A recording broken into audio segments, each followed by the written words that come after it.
sabır versin.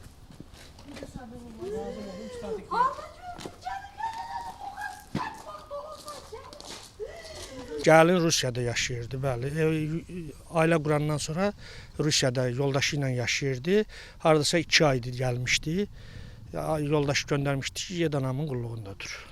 Həm də gəlin qohum olub da ailənin. Gəlin də ki, dost doğmaca mərhumun yoldaşının bacısı qızıdır.